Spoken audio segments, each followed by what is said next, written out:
Hello there. It's time for most things Kenobi. I prefer all things Kenobi, but I suppose that's not the Jedi way. As long as it's not all things Anakin.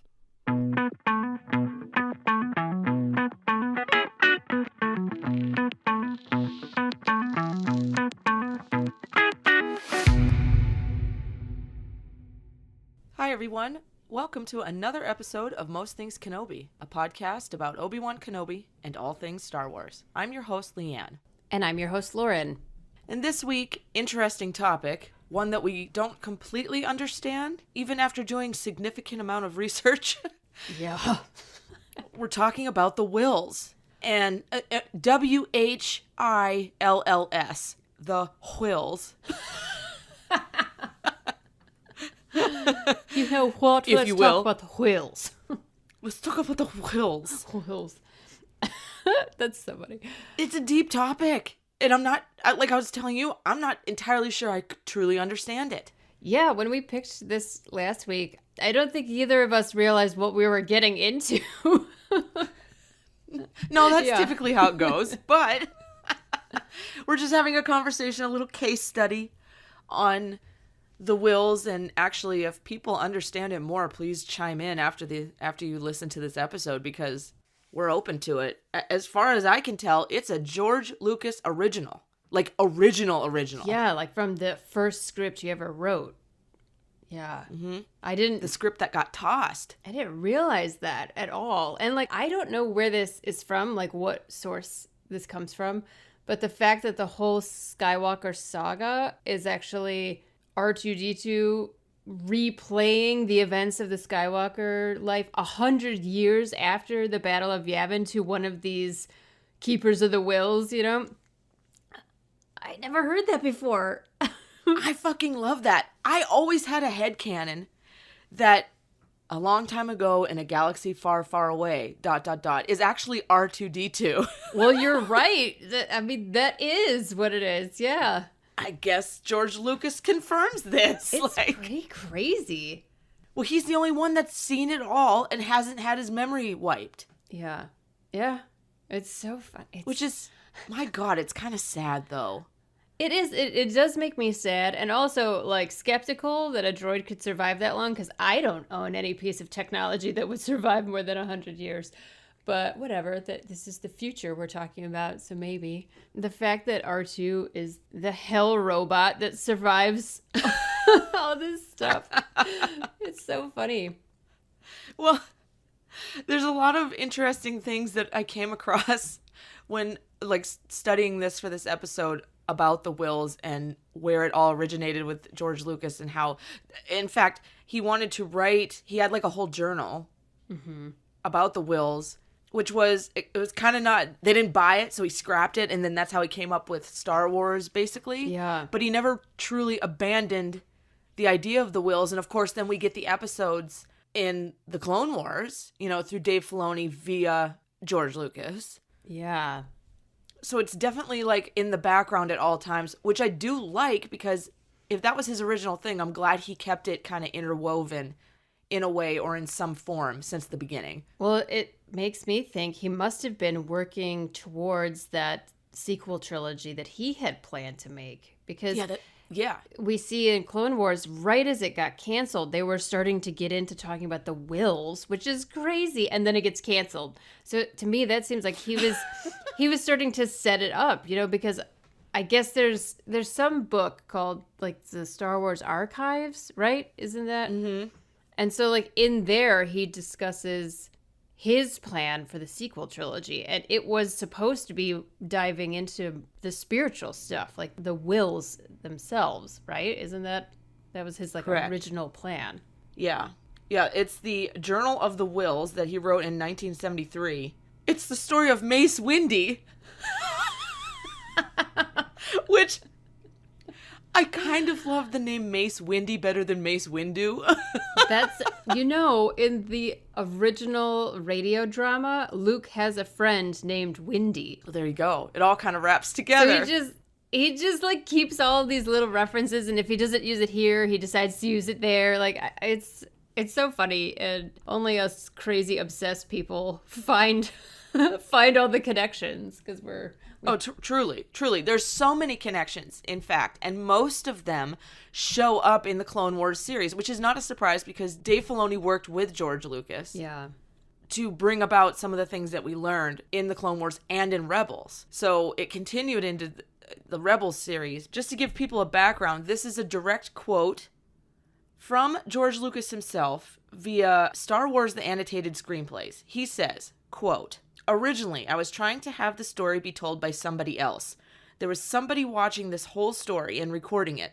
Somebody probably wiser than the mortal players in the actual events. I eventually dropped this idea, and the concept behind the Whills turned into the Force. But the Whills became part of this massive amount of notes, quotes, background information that I used for the scripts. The stories were actually taken from the Journal of the Whills." And so, basically, the Whills, as we know them, are just kind of spiritual keepers of the past, the present, and the future? Would that be a good way to sum it up? The Whills themselves are not that, but the guardians of the Whills are the ones who keep the journals. Yes, my bad. Yeah. So the Whills are connected to the Midi-chlorians, correct? Yeah, so that's the shit that really surprised me. Basically, what George Lucas set up the Whills and the Force, they're parasites. Like, it really freaks me out a little bit. They're like a parasitic infection that like controls, quote, your destiny, even though they're calling them symbiotic because they are, as opposed to a parasite, a symbiote, you know, you're able to like live in harmony together and help each other. But the Whills are microscopic organisms, I don't know, but they live off of and live with and communicate through the Midi-chlorians to the living beings that they're attached to. Correct. And so like the more you have, the more power you have through the Force. If you choose, yeah. Yeah, because some people, they're saying, could ignore their, quote, destiny if they wanted to. But if you're opening yourself to listening to the will of the Force, they're saying the will of the Force is equivalent to the Whills, Whills. This is so complicated. It's very complicated. It's insane. That's why, like, the more I started researching this, I was like, what the fuck? It's a lot, man. It's a lot. It's crazy. The two canonical references we have through the Skywalker saga is first in the Clone Wars episode where Yoda communicates with the priestesses or the shamans of the Whills. Yeah. The keeper of the Whills. And then again in the novelization of The Force Awakens by Alan Dean Foster, which I thought was interesting because had they run with it, like you said, George Lucas's plans for the sequel trilogy, much different, right? Yeah. It would have explored the Whills even more. And I wish they would have gone that direction. It would have been so much more interesting. Yes. It could have really lended to Rey's story because she was obviously very big. She had a lot of Whills and she had a lot of Midi-chlorians. Yeah. If you follow this route of thinking. Yeah. Well, and she, like, Leia was supposed to be the chosen one of the sequel trilogy. Right. And I guess Rey would have been Anakin's granddaughter, I think. Something, Which would have made so much more sense. There was a plan for a granddaughter who was, like, very strong in the Force, who kind of, like, developed into Rey, I guess. But, like, man, would that have been... And, like, they're saying Luke is rebuilding the Jedi Order while Leia is the new Chancellor. And, like, I would be so interested to see that story. But it's whatever. so far from what we got. It really is. Yeah, it would be so cool. Just, to envision something different, to see something different, much different. Well, maybe that's what Filoni is working on with all these shows. Maybe he's still finding a way to bring George's sequels to life somehow. Right?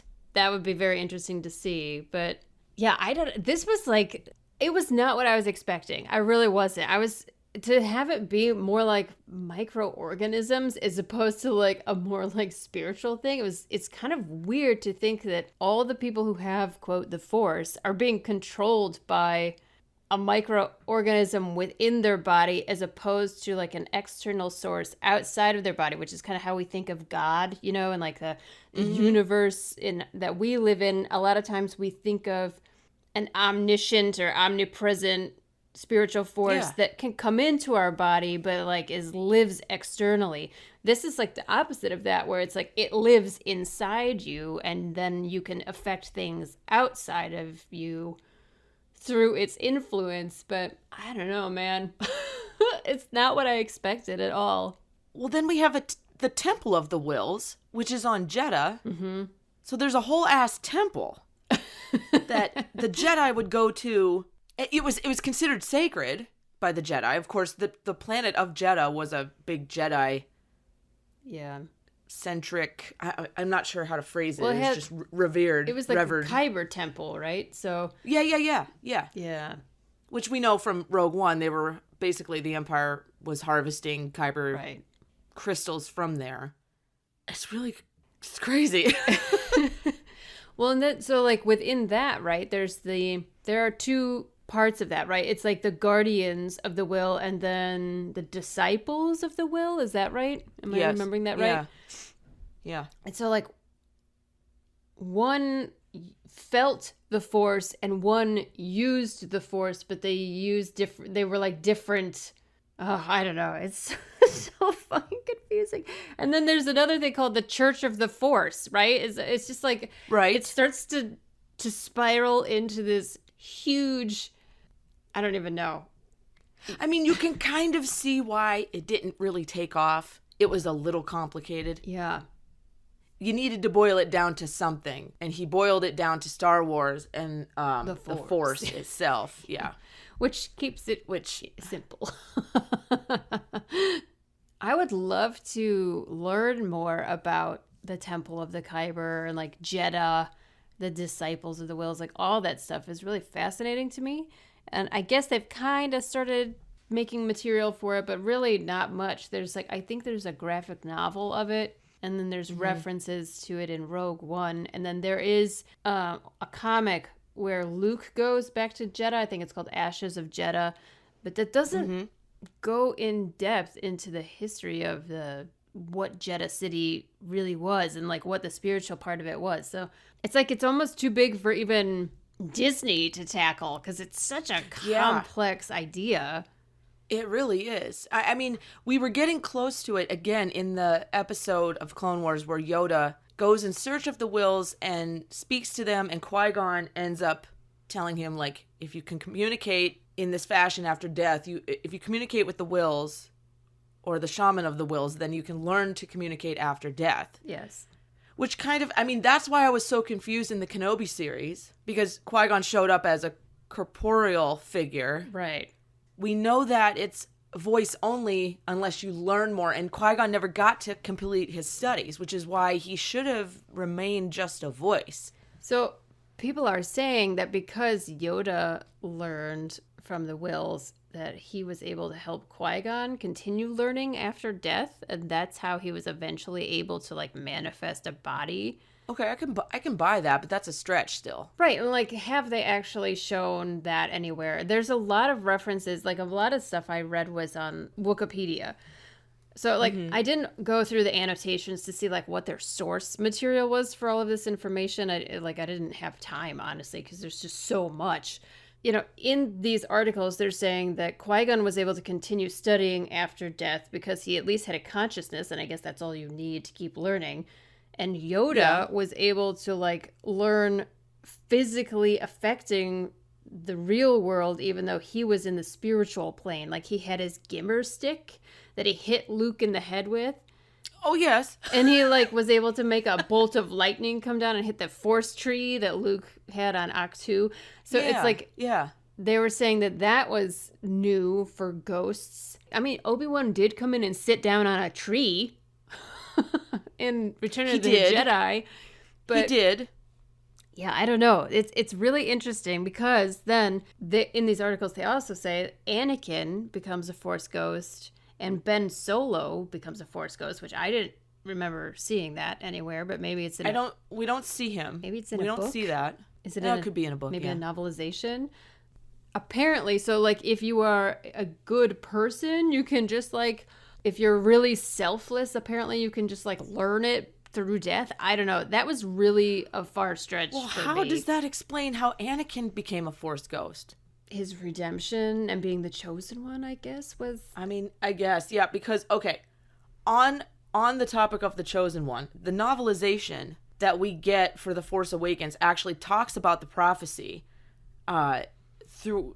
with the idea of the Whills. Mm-hmm.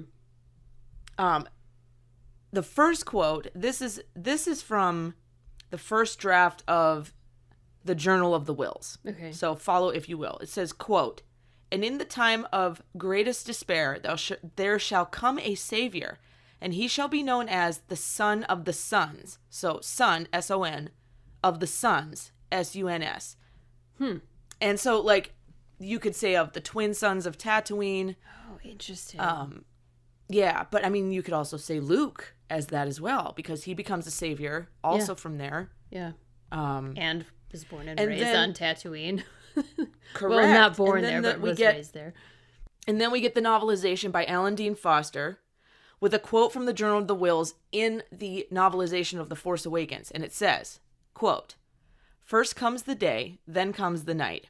After the darkness shines through the light. The difference, they say, is only made right by the resolving of gray through refined Jedi sight." Wow. Sounds like Anakin to me. A little bit, yeah. Yeah. That makes perfect sense, right? Because while I was researching this, I wanted to know what Anakin's... Because he has the highest midi-chlorian count of all time. Mm-hmm. So I started, looking into it, and it's tied to the Grand Experiment. Did you start reading about that at all when you were doing any of this research? No, tell me more. So the Grand Experiment is like a reference to Darth Plagueis. Plagueis or Plagueis? I feel like... I say Plagueis. Okay, I'm never really sure how to pronounce it. Plagueis. It's not. He's ugly. That's all I know. Why the long face, Darth Plagueis? Doesn't he have the longest face in history? I think so, yeah. He's so hideous. Anyway, it has nothing to do with what you're about to say. No, but I like it. So he decided to do this experiment with Sidious. They were working together because Sidious was his apprentice. So they were trying to create a sentient being, exerting their will on the Force and midi-chlorians to create their own perfect tool and that makes sense. Manipulate the Force, right? Yes. The Whills did not like that because it goes against their plan for living beings living in harmony. It throws the universe out of balance. So they, in response, created Anakin Skywalker as a countermeasure to what Darth Plagueis was doing. So, you know how... This is interesting. Anakin has no father. He's he was an immaculate conception from the Whills and the midi-chlorians.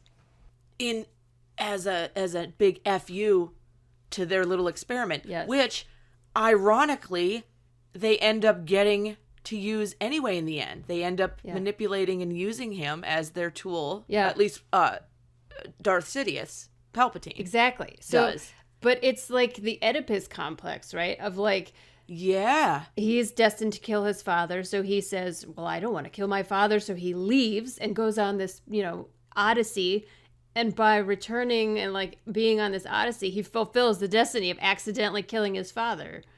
So correct. That's what happens to Oedipus. It's the same thing. It's the Sith wanted to create this being, and the Whills didn't want that as fate and destiny. So they created Anakin, and then Sidious thinks that he's getting what he wanted anyway. He's got this tool that he can use, which ultimately, by fulfilling that, forced Anakin to go the full circle of being both light and dark and returning to the light and bringing balance to the Force as a gray area, balance. Just like the quote said.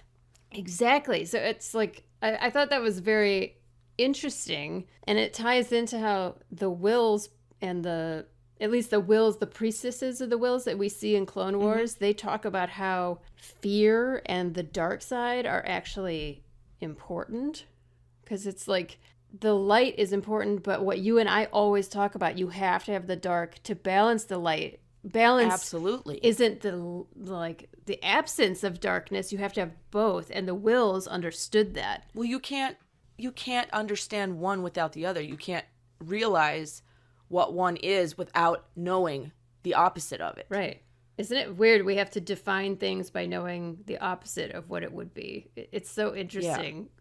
Yeah, it is. That also makes me think about how Yoda in that episode for Clone Wars, he's sent to the dark island or whatever, where he has to go and face his inner darkness.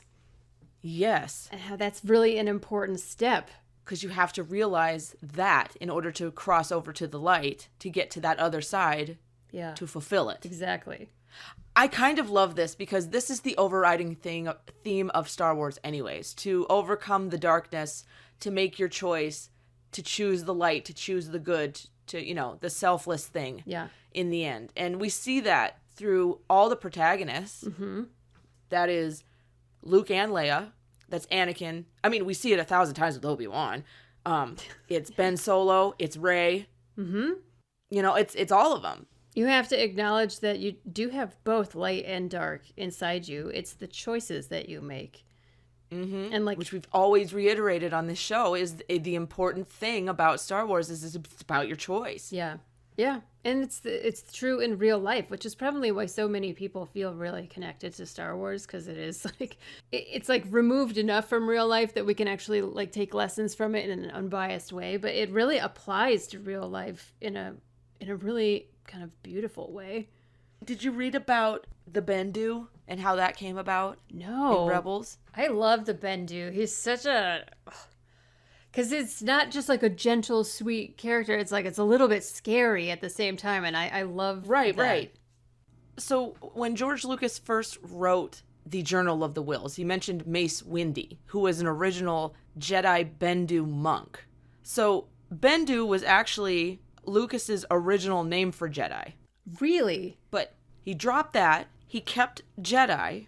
And what's interesting is the tie-in is that then Dave Filoni used Bendu as the name of the spiritual... Well, he looks like an ox. Yeah. But he's kind of a spiritual being of both light and dark. He's kind of gray. Mm-hmm. He takes the middle road between the light and the dark side of the Force. And it's interesting because Lucas's original terms for the light and dark side of the Force are the Ashla and the Bogan, which become canon in Rebels. And Ashla was also the alias used by Ahsoka in her novel.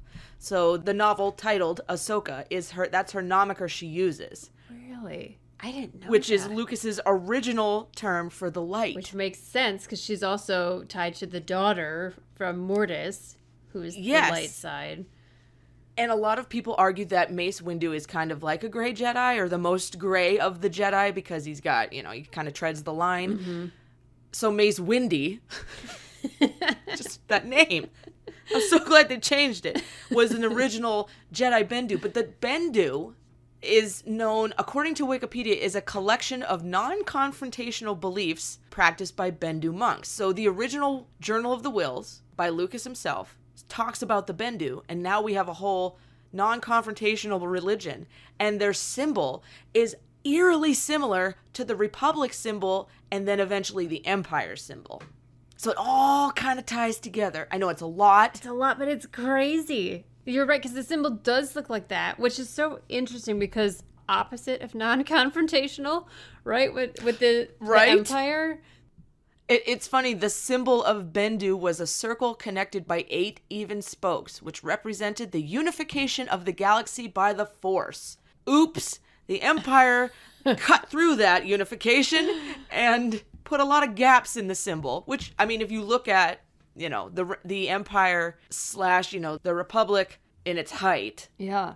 And then the Sith Empire during the Galactic War, the symbol's it's a pointed version of the circle. It's all connected. It's so fascinating. Oh my gosh, this is blowing my damn mind, honestly. Yeah. It's insane because Anakin's fighter in Revenge of the Sith, the fighter ship, the little starfighter he flies, has a version of the 6-spoke symbol, not the 8-spoke.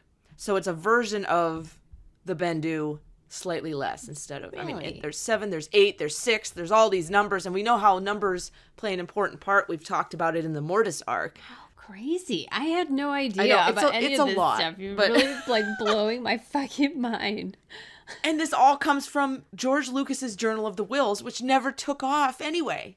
Star Wars was inspired by it. He had it in his mind. And of course, we all know that Luke's, the whole Skywalker name was originally supposed to be Starkiller right up until, like, they started filming. Right. They even had to reshoot the I'm Luke Skywalker, I'm here to rescue you. They had to reshoot it because he said, I'm Luke Starkiller, I'm here to rescue you. Yeah, I prefer Skywalker. I think it's one of the greatest names ever. Yeah, especially for him. Starkiller is too much. Wasn't that the name of Vader's apprentice? Yeah, in the game, yeah. Yeah. What a fucking honor that must have been, right? To get to play the character that was like the original name of the Skywalkers. Like, I don't know. I just love that shit. It's really difficult. The Whills is not a simple concept at all. Yeah. It's not as simple as the priestesses that we see in the Clone Wars episode. It goes beyond. It ties into a religion. It ties into consciousness after death. It ties into Midi-chlorians and how Anakin came about and how, the prophecies within. Well, I start to wonder too, like, okay, so when you're alive, the Whills and Midi-chlorians communicate to you through your living body, basically. So if you die and preserve your consciousness, how do they communicate with you then if you don't have like a symbiotic body to live in together? Well, maybe they're the link. Well, I guess maybe if you had it. It could be, because they say when you die, right? I always get this mixed up. When you die, do you join the cosmic force or the living force? But they were saying that one feeds into the other. So if when you die, you preserve your consciousness and you go into this like center point where it's like the living force feeding the cosmic force, which is also then the Whills. Like, it's a lot for the brain. It really is. It's a lot. Like the closer you get to it, the farther away it feels. It's so confusing. Oh. Let's just read the very basic definition of the Force. Let's go to the original everything, right? The Force was an energy field created by all life that connected everything in the universe and was known by a variety of names throughout galactic history. So, as Obi-Wan says to Luke Skywalker, quote, "The Force is what gives a Jedi his power. It's an energy field created by all living things. It surrounds us and penetrates us. It binds the galaxy together." End quote. So I could see that if it's an energy field, if you continue to remain in that energy field after death, you could continue to use it, per se, to communicate and instruct, or as long as you're leading someone towards the light in their living form. I've never seen a Force ghost do anything nefarious. Well, you can't be, I guess, according to the rules they've established, you can't be a Force ghost if you're not selfless, which is why the Sith can't preserve their consciousness, because they're selfish. That would be why, like, all the ghosts are good, I guess. Mm-hmm. Yeah. This is so funny to me. Because Leia becomes a Force ghost, right? And we had questions about that. Yeah, so... But I think by default... that's kind of what they were implying, because she was so, like, pure of spirit, because she was the ultimate selfless being. She was always fighting for a cause beyond herself. Yeah. And so, like, naturally when she died, she would be a Force ghost. But she was also studying.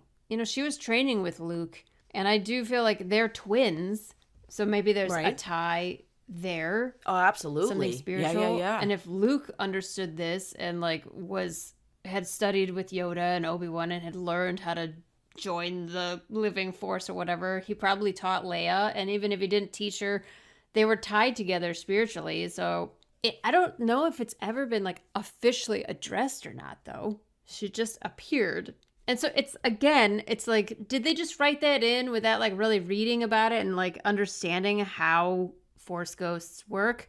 Or did they understand it better than all of us? And they just haven't shared the information with us yet. I don't know. It's fun. Like, it's fun to talk about this. But like you said before we started recording, we don't really have any answers.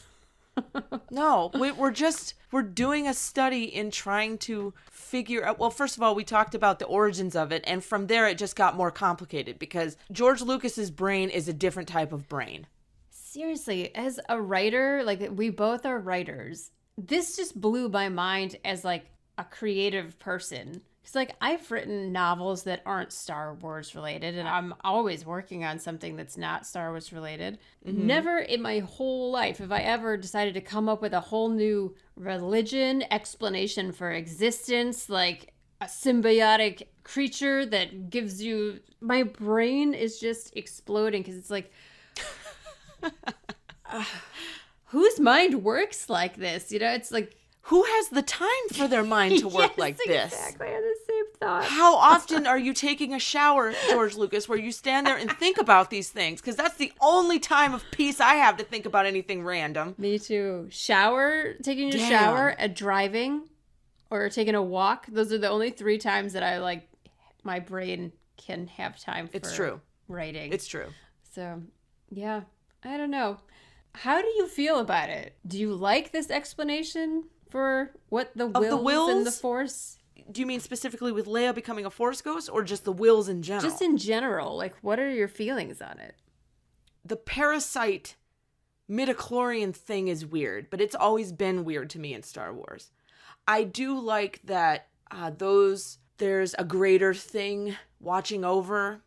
By asking me this, we're talking about the greater topic of, like, does destiny exist? Is everything predetermined, or do we seal our own fate? You know, and I think about Vikings who thought everything was predetermined, that they were just on this path and at the mercy of their predetermined destiny and, you know, and that sort of thing. And I don't know that I believe that, because we saw with Anakin that it's both yes and no to his destiny, right? He fulfilled the destiny. He just went in a very roundabout, long-ass way of doing it that resulted in a lot of terrible things, right? Yeah. I like the idea of the priestesses that we see in the Clone Wars. That gives it a little more concrete, like something tangible to work with, other than all of this, like, philosophical, they have their hands in the destiny, but they don't at the same time, and people can choose, but then they're also, like, manipulating and working with midi-chlorians and all this stuff. It's a little much. So I'm okay with certain aspects, but not with others. When I always come back to the ultimate question of, like, why? Why are they bothering? Like, yeah. No, I love the idea of the Force. I believe the Force exists right now in this lifetime. Yeah. I believe everything is connected. All living things are connected. That's why, as humans, we have to be very careful about our environment. We have to be very careful about what we do to it. Mm-hmm. Because it's a ripple effect that we may not see, but it's happening anyway. All living things are connected. Yeah, it's a chain. The Force exists. It's a chain. Yeah. Mm-hmm. Yeah. And there are, like, think about it on this level, too. There are animals that can see and hear beyond what humans are able to. There are colors that exist that we can't see as humans. Mm-hmm. So, like, to assume that the only things that exist are what we can see and touch with our own physical existence is already disproven, because there are other living creatures that can go beyond what we can. So imagine what an even heightened being could experience and see. Yeah. So, like, I mean, human bodies, if you want to even take spirituality out of it, you're an electrical being. You have an electrical force field. It's what powers your brain. And electrical stuff extends beyond its own container. So it's not, like, totally crazy to think that, like, your electrical energy is extending beyond your skin at the very least. Which would be the same for trees and grass. So as you walk through nature, you literally could have like your energy kind of touching each other. I know that sounds like really crazy, but it's actually not. It's what is it like thermodynamics or whatever the fuck it is. It's like where they realized that all existence is not solid. It's energy moving. It is. Yeah. And that's why you can think of it like you get a bad vibe from someone. That's an energy. You get a good vibe from someone. Why do animals not like certain people but do like certain people? I mean, it's all energy. And if you think about it, what's powering human beings is energy in an atom. I mean, the smallest entity in our bodies. It's a midi-chlorian, bitch! Our atoms and what's inside our atoms, those are the Whills. Yes. Jesus Lord. But you're right. I mean, even think about, like, when there's going to be an earthquake or a volcano, animals can sense it. Like when I was in geology class and we were talking about earthquakes in particular, but volcanoes as well, they say one of the indicators is that animals leave the area in a mass. Correct. Like in a very unusual speed all at once. There'll be no birds, there'll be no squirrels. And it could be days before the event even happens. And that's because they can tell something is up with the earth. They can feel it. It's pretty amazing. So yeah, I definitely... One of the many reasons to love Star Wars is the way it ties into this stuff. I just never thought when we said we were going to research this that we were going to go back to the very, very beginning of George Lucas's original ideas. I had no clue. I didn't either. I had no idea that this had always been part of his... Basically, it's his own headcanon. Think of the shit that Dave Filoni has to know in order to tie in stuff like the Bendu and the Ashla for the novelization for Ahsoka and all this shit. And I hope we get to see more. I hope we get to see more maybe in future works. They are like Jedi, those two. It's like George Lucas is the Grand Master and he's passing his knowledge on to the Master. They will communicate after death. Seriously. They'll still be sitting around. Dave Filoni in his Pittsburgh Penguins hat will be sitting around as a Force ghost with George Lucas in his Costco white sneakers, and they'll be talking about this shit as Force ghosts. I believe this. Oh my God, I'm dying. Yep, I agree. Oh my God, it's Costco sneakers. You're fucking killing me. You know the ones. Oh, I do. It's a real thing. It's a real thing. And the jeans, the dad jeans. The dad jeans, the plaid shirt, and the white sneakers. It's a look. It's a mood. Yeah. It's a choice. When you're that rich, it is a choice. Like it is a choice.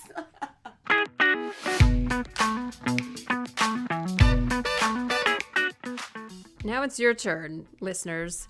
What are your thoughts on the Whills? Do you like the idea of it being kind of a symbiotic relationship? Do you interpret it more as an energy force? We're interested how you interpret the Whills, because it is a deep and complex subject. So, like, sure is. Ian and I said, we don't really feel like we have a good grasp on it, even after all this research. So tell us your thoughts. For next week's episode, we reached out to our patrons and we asked them, pick our next podcast episode. Our choices that we gave them were how Leia is like Padme and Anakin, or how is Luke like Padme and Anakin. And out of all of our patrons, it was 100% chosen how is Leia like Padme and Anakin. So, with their choice, next week we will talk about all the ways that Leia is like her mom and her dad. And I think it's going to be a fun chat. Especially for sure. After what Obi-Wan said in the season finale of the show. Yes, we will definitely. It's going to give some feels. Yeah, we're definitely going to get into that too. So join us. It's going to be a good one. On last week's episode, we revisited our top 5 things that we had wanted to see on the Kenobi series. We discussed what we did get, what we didn't get, what we were glad we didn't get. We ran a poll on our Instagram asking our listeners to tell us what was something that they had wanted to see in the Kenobi series but that they didn't get. And we got so many responses. We got over 40, almost 50 responses. It was pretty intense. There seemed to be some consistent themes in the responses that we got. Most people wanted to see either Satine, Ahsoka, or Cody. Some other things that people wanted to see were Clone Wars flashbacks, a Cal Kestis cameo, a Quinlan Vos appearance, Obi-Wan doing yoga training, which I would pay good money to see, a Hondo appearance, more episodes in general, Rex, Tala surviving, no one else dying in Obi-Wan's arms, a Padme flashback, a Corky Kryze / Kenobi reference, more emotional and psychological pain, sorry not sorry, and my favorite one of all, a robe drop. Thank you so much for joining us here on the Most Things Kenobi podcast. If you would like to support us, you can do so on Patreon. And you can follow us on Tumblr, Twitter, and Instagram. And don't forget to subscribe on your favorite podcast player. If you enjoy our podcast, we would love it if you would rate us on Spotify and or Apple. And if you need just one place to find all of these things, head on over to mostthingskenobi.com. So until next time, my space twin, may the Force be with you. Always.